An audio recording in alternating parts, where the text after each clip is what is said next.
थोड़ी देर बाद होई खेला तमाम हो। देखो बॉडी से बॉडी के मिल हो गए। खेल हो गई कवन खेल हो गई, डबल ड्यूटी वाला खेली कैसे खेल, दादा रे माथा फेल हो गई, लागे जाता में पिसा जाई बकेल, दादा रे माथा फेल हो गई।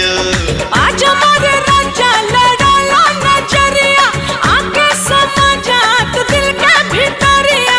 ए रानी मनवा में धीर तनी धारा, बात मान कुछ देर सबर तू करा। अरे दहिया से दहिया के मेल हो गए।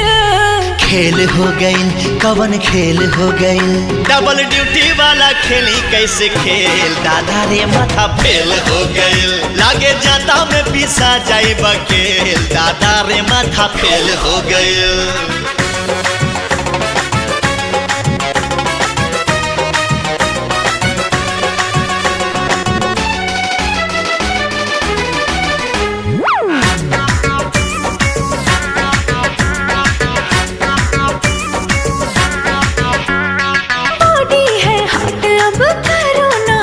जी इंजन मोहब्बत का करो इसे काट जी।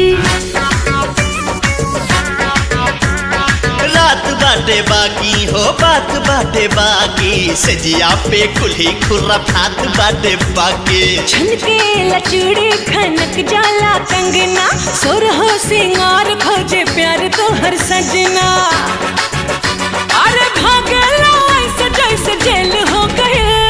खेल हो गई हो कवन खेल हो गई, डबल ड्यूटी वाला खेली कैसे खेल, दादा रे माथा फेल हो गई, लागे जाता में पिसा जाई बकेल, दादा रे माथा रे फेल हो गई।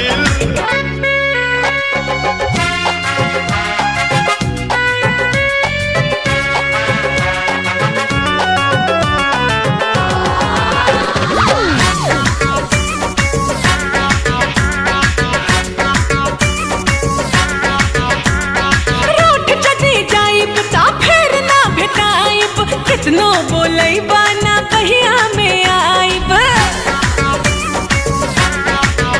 हारू सबूत बहिया में तान ले हब तो होके, किस लेके करवा में बांध ले हब तो होके। ना जाने कैसा तू है हसबैंड, बाहों में आ जाओ कर दो ट्रेंड।